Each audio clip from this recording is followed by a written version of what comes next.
Buenos días, buenas tardes en España. Bienvenidos a un nuevo café virtual, una iniciativa de nuestra oficina cultural que terminará a finales de este mes de junio.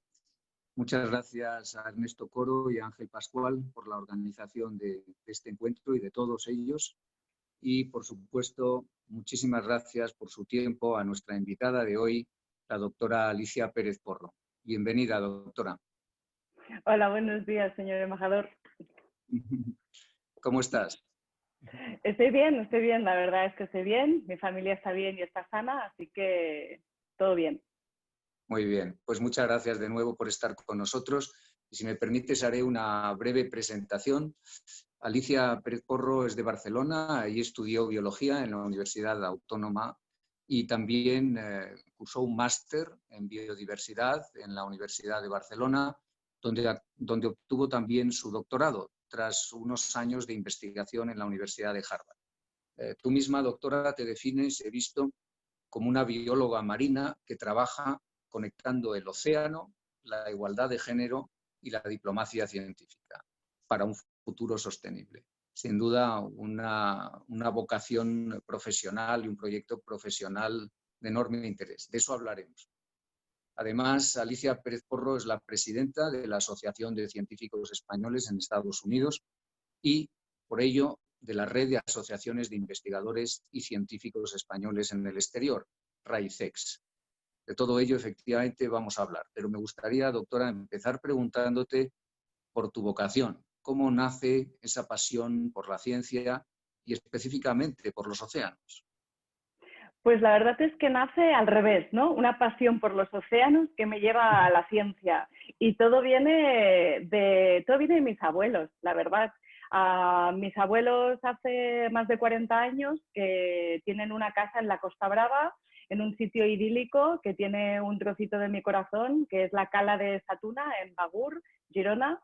Y yo desde que tengo uso de razón paso los veranos ahí. La primera vez yo nací en el mes de julio, entonces recién muy pequeñita mi madre me llevó allí en verano y esa es ¿no? esa es mi imagen de la infancia, la playa de Sa Tuna, mis amigos de la playa de Sa Tuna, la playa por la mañana, nadar, bucear, buscar mejillones y luego ir en bici por las tardes. Y eso se acabó convirtiendo en que el océano formaba parte de mi ADN prácticamente. Y eso fue lo que me acabó llevando a estudiar biología.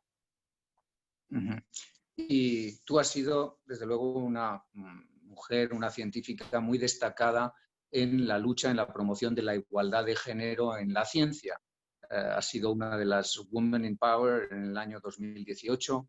Has formado parte de ese proyecto apasionante de Homeward Bound, de vuelta a casa, un grupo de mujeres científicas en el ámbito de la ciencia, de la tecnología, de la ingeniería, de la medicina y, por supuesto, de las matemáticas, que viajasteis a la Antártida y con un objetivo, que es básicamente intentar fortalecer el papel de las mujeres de cara a un liderazgo para un futuro sostenible. ¿Qué nos puedes contar de esa pasión tuya también por la igualdad de género en la ciencia y si puedes también del proyecto Homeward Bound? Pues esa pasión nace de una experiencia personal, que pues durante mi carrera investigadora yo me enfrenté a una serie de barreras por ser mujer, unas más grandes, otras más pequeñas, y me empecé a interesar por toda la temática alrededor de lo que implicaba ser mujer en ciencia. Y poco a poco me fui metiendo, y eso fue lo que me acabó llevando a encontrar Homeward Bound, ¿no? Porque cuando yo salí de la carrera investigadora en el 2016 y dejé de hacer investigación activo, me sentí muy perdida, no sabía hacia dónde quería dirigir mis pasos y en ese momento encontré a Homeward Bound y fue un poco como que estaba escrito para mí ese proyecto, ¿no?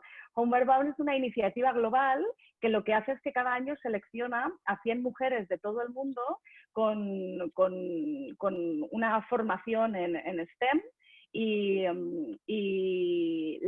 les da un entrenamiento en liderazgo para que puedan convertirse para que puedan llegar a influenciar esas mesas de tomas de decisiones relacionadas con un futuro más sostenible. Entonces es un año entero de formación que culmina en una expedición antártica de 3 semanas formada solo por mujeres. Y Homeward Bound en mi vida profesional y personal supuso un punto de inflexión, porque supuso un abrir la mente a otras carreras y a otros ámbitos de la ciencia que yo no tenía tanto conocimiento de ellos, porque siempre me había centrado mucho en la investigación, sumado a que, bueno, estuve 3 semanas en la Antártida y eso es indescriptible. Todo el mundo que haya pisado la Antártida en alguna vez sabe que tú nunca te vas del todo de la Antártida, ¿no? Un trocito de ti siempre se queda en la Antártida y tú te llevas un trocito de la Antártida allá donde te vayas. Yo siempre digo que una vez pisas la Antártida, como la Antártida no tiene aborígenes, no tiene nadie que la defienda per se, ¿no? Nadie ha nacido en la Antártida. Una vez tú pisas la Antártida, tú te tienes que... El precio que pagas es que te conviertes en embajador de la Antártida, ¿no?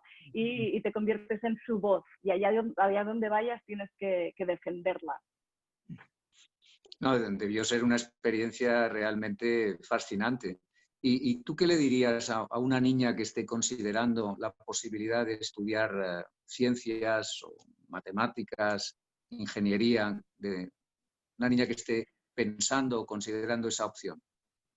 Primero le diría que adelante, que es fascinante, o sea, yo no me arrepiento de nada y creo que es una carrera espectacular. Además, le diría que somos muchas y muchos los que estamos hoy en día luchando activamente para tirar al suelo barreras y que las siguientes generaciones no tengan que pasar por las mismas barreras que hemos tenido que pasar nosotras, ¿no? Y lo último que le diría es que, y esto siempre intento cuando doy una charla en algún career panel, ¿no? Me invitan a dar charlas sobre mi carrera, y yo siempre termino con una frase que a mí me parece muy inspiracional, que es de Buscando a Nemo, ¿no? Siempre digo, sigue nadando, porque al final tienes que seguir nadando y aunque te encuentres alguna barrera, tú sigue, porque encontrarás tu camino. Y puede que tu camino no acabe siendo la carrera investigadora, como ha sido el mío, ¿no? Que tiré por un lado y acabé por el otro. Pero tú sigue nadando. Pues es un muy buen consejo. Cuéntanos un poco. Dices que empezaste por un lado en la investigación, entiendo la investigación como bióloga marina y en concreto las esponjas de mar, y luego acabaste en otro. Cuéntanos cómo es esa evolución y también tu investigación sobre las esponjas marinas. Pues yo empecé trabajando con esponjas. Bueno, primero empecé un periodo muy cortito de mi vida trabajando con corales, súper cortito. A mí me dieron una beca de movilidad, se llamaban entonces, para estudiar en Costa Rica, en la Universidad de Costa Rica. Ahí que me fui y empecé a colaborar con una investigadora de corales y mientras estaba un día buceando con ella en Honduras, en un proyecto, buceé por primera vez en un arrecife de esponjas y me fascinó. Y rápidamente, tal cual llegué al laboratorio, escribí, me puse en internet a buscar quién estudia esponjas en España. Y entonces encontré el nombre de la que acabó siendo mi directora de tesis, Yoshune Uri, en el Centro de Estudios Avanzados de Blanes, y le escribí un email, y entonces ahí empezó mi relación profesional investigando esponjas. Y hice mi máster con esponjas, hice mi tesis con esponjas. Yo me dediqué a estudiar las esponjas desde un punto de vista genético. Concretamente estudiaba una esponja del Mediterráneo que se llama Crela elegans, que supongo que no le suena a nadie, pero eso es lo que hice durante todo mi doctorado y lo que continué haciendo durante un par de años en el Smithsonian. Y luego me di cuenta de que la ciencia es un árbol y tiene muchas ramas. Y la investigación es solo una de estas ramas que tiene la ciencia. Y poco a poco, por una serie de circunstancias profesionales y personales, me acabé derivando hacia las otras ramas, ¿no? Ya te he contado que me interesé mucho por el tema de la mujer en la ciencia y entonces eso me hizo decantarme mucho por temas de activismo científico. Una vez me metí en temas de activismo científico, entré en ECUSA, en la Asociación de Españoles Científicos en Estados Unidos, y propuse al equipo directivo de ese momento formar la Comisión de Mujer y Ciencia, que la llamamos MECUSA, y empecé pues formando esa comisión de MECUSA en el 2016, creo que la formé, y de ahí pues empecé a interesarme más en temas de política científica, diplomacia científica, todos los demás aspectos de la ciencia que se han acabado convirtiendo en mi vida profesional. O sea, realmente ha sido todo como bastante fluido. Y miro atrás y pienso, tiene mucho sentido con mi personalidad. Realmente mi personalidad no cuajaba tanto haciendo investigación como cuaja ahora haciendo todo lo demás que hago. Cuando estás dentro es muy difícil verlo, pero a posteriori dices, tiene mucho sentido. Ahora hablaremos sobre la gran labor que hacéis en ECUSA, pero hablando sobre las esponjas, me gustaría hacerte una pregunta, porque he leído una frase tuya: no descendemos del mono, sino de las esponjas. Y me gustaría que me la explicaras un poco. Pues las esponjas, para aquellos que no lo sepan, las esponjas son un animal. Y de hecho se considera que son uno de los primeros animales, ¿no?, que apareció evolutivamente en el árbol de la evolución. Pues las esponjas estarían en la base de ese árbol evolutivo. Entonces, cuando me hicieron esa entrevista de donde has sacado esa frase, ¿no?, realmente es que venimos de esa base del árbol evolutivo en la que están las esponjas. Así que técnicamente, ¿no?, por ponerlo de una manera fácil, entendible y bonita, pues descendemos de la esponja. Pues muchas gracias. Y efectivamente me gustaría hablar de ECUSA y de RAICEX. Nosotros somos muy conscientes en la Embajada de esa extraordinaria labor que realizáis. Hemos colaborado con vosotros, nuestra oficina cultural ha realizado numerosos proyectos con vosotros y estamos realmente muy satisfechos de esa colaboración. Pero me gustaría que explicaras a nuestros oyentes en qué consiste ECUSA, qué hacéis. Pues ECUSA es como he mencionado antes, la Asociación de Científicos Españoles en Estados Unidos, y primero tenemos una labor de nexo entre España y Estados Unidos, ¿no?, sobre todo enmarcado en la comunidad de profesionales de la ciencia. Y tenemos varios pilares estratégicos. Un pilar estratégico muy grande que tenemos es el desarrollo profesional. Que ofertamos a todos nuestros miembros oportunidades de desarrollo profesional dentro y fuera de Estados Unidos. Pero también tenemos otros pilares como serían la educación, ¿no?, el llevar la ciencia a lo mejor a otros lugares, como serían pues escuelas donde llevar la ciencia en español a esas escuelas. También tenemos un pilar de política científica, ¿no?, donde recogemos las opiniones y un poco pues las sensibilidades de toda nuestra comunidad, y intentamos canalizarlas para hacerlas llegar, todas estas inquietudes, a las instituciones pertinentes en España. Y luego tenemos también un pilar de diversidad e inclusión para hacer toda la ciencia más inclusiva. Y en general todo esto se enmarca en dar más oportunidades a la comunidad de profesionales de la ciencia españoles en Estados Unidos y asegurarnos de que estamos contribuyendo a hacer avanzar el sistema de ciencia, tecnología e innovación español. Pues lo hacéis muy bien y aprovecho la ocasión para daros las gracias y para mostrar de nuevo mi orgullo por esta colaboración que tenemos con vosotros, porque realmente hacéis un esfuerzo muy grande. Y me gustaría preguntarte, ¿qué más se puede hacer para acercar la ciencia española y la ciencia europea en general a la ciencia norteamericana? ¿Tú crees que podemos lograr establecer más canales de comunicación y de colaboración? Yo creo que ahora mismo la ciencia española en Estados Unidos goza de muy buena salud y de muy buena reputación. Y creo que a todos los profesionales de la ciencia españoles en Estados Unidos se los tienen en muy alta estima y en muy buena consideración. Y creo que hay que capitalizarlo, ¿no? Entre comillas. Se tienen que hacer a lo mejor un poco más de iniciativas juntando las inquietudes de ambas, porque hay muchas cosas que tenemos en común, muchas demandas que también tenemos en común y creo que esto sería un punto de unión entre los profesionales de la ciencia en Estados Unidos y los profesionales de la ciencia españoles aquí, ¿no? En realidad es básico acercar la ciencia a la sociedad y yo creo que esa inquietud la tenemos tanto los profesionales de la ciencia españoles como los estadounidenses. Has mencionado tu interés por los temas medioambientales. En Europa y en España en concreto hemos declarado la emergencia climática. ¿Qué nos puedes contar sobre este concepto de emergencia climática? ¿Por qué es importante? Pues primero el lenguaje es importante, ¿no? Entonces llamarlo emergencia climática ya denota un sentimiento de urgencia, que es importante.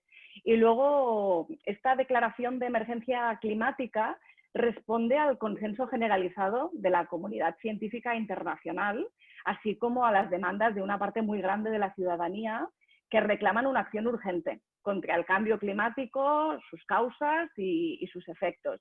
Y también involucra la adopción de medidas para lograr reducir las emisiones de carbono a cero en un plazo determinado, ¿no? Con España declarando la emergencia climática se convierte en un país pionero junto a otros países como serían Irlanda, Canadá, Francia, Reino Unido.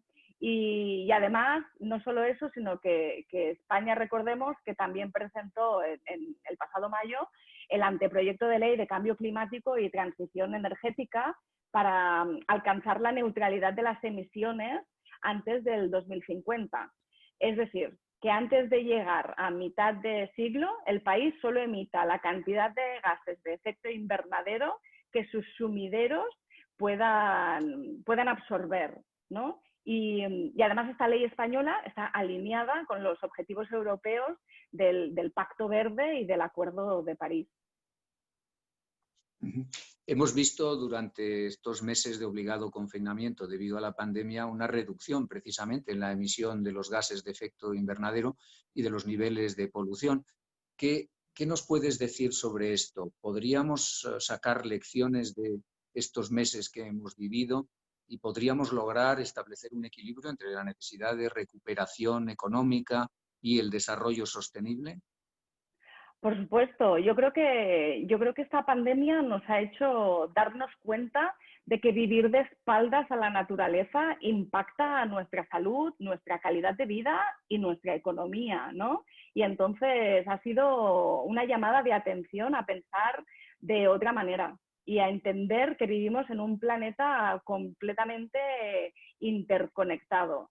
Y un poco, ¿no? Está haciendo una muestra de lo que está por venir si no hacemos frente de una manera urgente a estas emergencias climática y ambiental.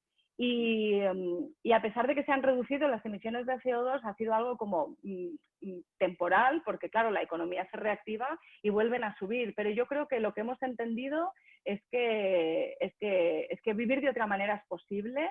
Y no solo es posible, es necesario y es más beneficioso y que además la manera de salir de esta crisis tiene que ser alineándose con estos valores ambientales de reducción de emisiones de CO2 y es la única manera de conseguir un buen futuro, ¿no? Y además es una preocupación que tiene una parte de la población muy importante. Había una encuesta que se publicó hace poco que decía que el 95% de los europeos consideraban que el cambio climático era un problema que se tenía que atajar. Y luego creo que era el 75% de los europeos consideraban que una ruta verde de salida a esta crisis iba a ser beneficioso para la economía. Eso me lleva a pensar que este viernes nuestra oficina cultural ha organizado un seminario sobre diplomacia científica, en el que vas a intervenir junto a mi compañera en la embajada, Cristina Fraile, nuestra ministra consejera, y otros expertos. ¿Qué nos puedes decir sobre este concepto de diplomacia científica? ¿Qué permite hacer?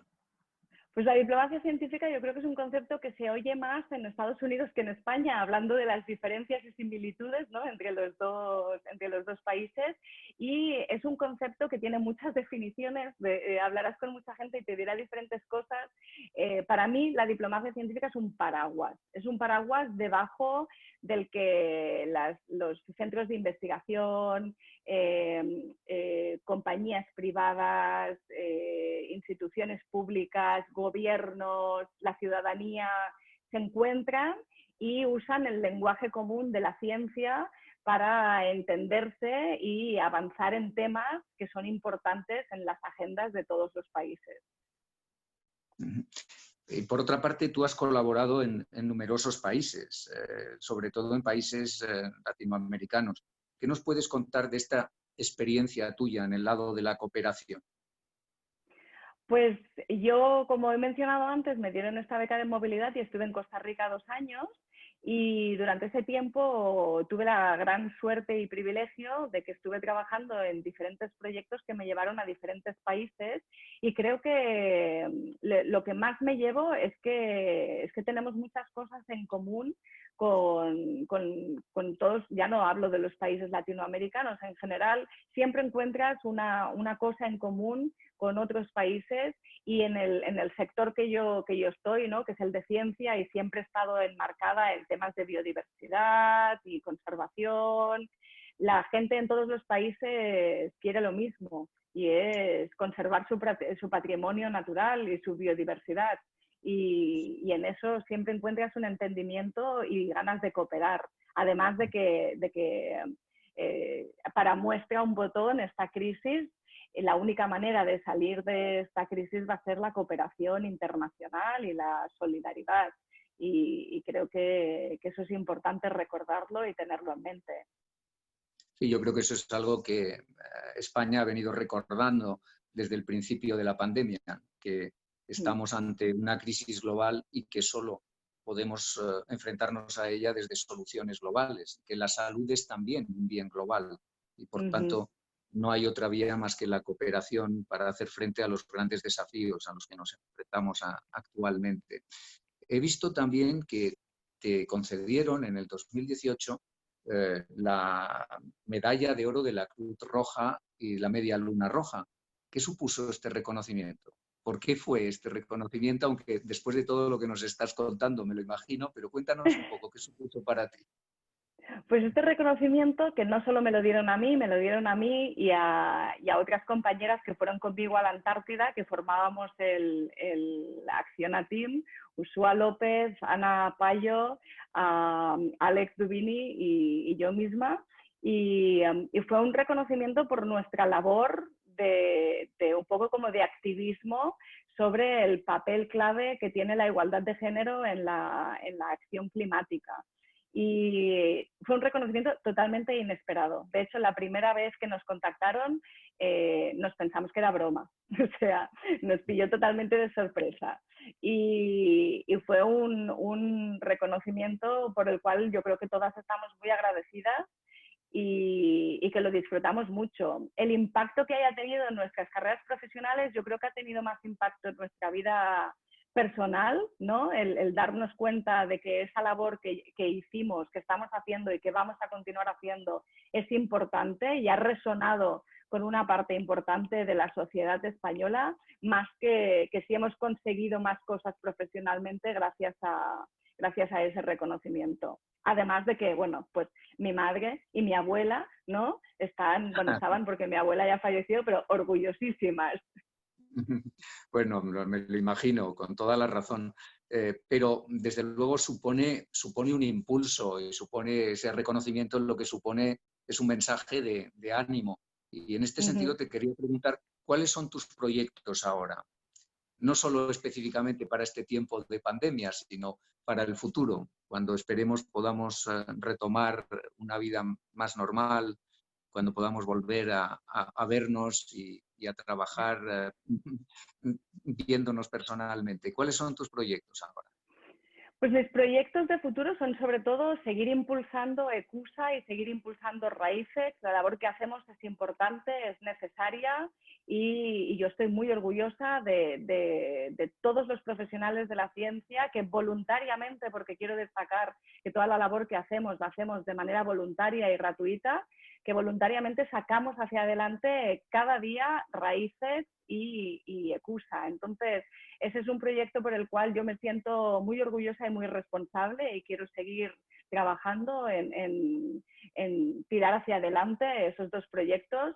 Luego, también te cuento que junto con unas compañeras de Homeward Bound también estamos escribiendo un libro para niños y que va a ser, bueno, no digo nada, estamos escribiendo un libro para niños sobre virus y es un proyecto que me hace especial ilusión, la verdad es que me hace mucha ilusión y luego seguir trabajando en todo lo que yo hago en mi vida diaria desde que dejé la investigación, ¿no? Que es seguir trabajando en pro del papel de la mujer, en lo que implica la igualdad de género, en la acción por el océano y por el clima y en destacar la importancia de la mujer en puestos de liderazgo, especialmente en aquellos puestos de liderazgo que tienen que ver con toma de decisiones para temas de sostenibilidad y cambio climático.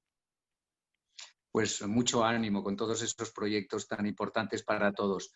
Y se nos acaba el tiempo, pero me gustaría pedirte que si tienes algún consejo para darnos para esta etapa de confinamiento, todavía nos queda un poco, pero a la luz de tu experiencia, de cómo te estás organizando ahora, tu trabajo y por supuesto, como desde la experiencia tuya como científica, ¿qué consejo nos darías a los que están escuchando ahora para estos tiempos inciertos? Uy, no sé si soy la más adecuada para dar consejos en este sentido. Tengo 2 niños en casa y la verdad es que mi marido y yo estamos haciendo lo que podemos. Pero yo creo que una de las cosas que a mi marido y a mí nos está funcionando es cada día sacar un ratito, ni que sean 5 minutos, para sentarnos en el sofá los dos, sin niños, sin ordenadores, sin teléfonos, sin conexión con el exterior, por así decirlo, y dedicarnos solo a nosotros y a hablar un ratito y a reconectar y reconectar el uno con el otro sin tener tan en cuenta todo lo que está pasando alrededor. Para mí, esos 5 o 10 minutos, que a veces son 2 horas, ¿no? Depende de lo rápido que los niños se vayan a dormir, donde siempre tenemos té y galletas, se han convertido en mi salvación de este encierro y de esta pandemia. Entonces, yo no sé si es un consejo, pero a mí me está funcionando. Pues es un buen consejo. Doctora Alicia Pérez Porro, muchísimas gracias y no solo a ti, sino a todos los científicos y científicas que trabajáis en los Estados Unidos por la gran labor que desarrolláis y a ti por tu esfuerzo continuo en pro de esos objetivos que nos has descrito. Muchas gracias. Muchas gracias. Muchas gracias por invitarme, embajador. Ha sido un absoluto placer. Muchas gracias y a todos los que nos escuchan también.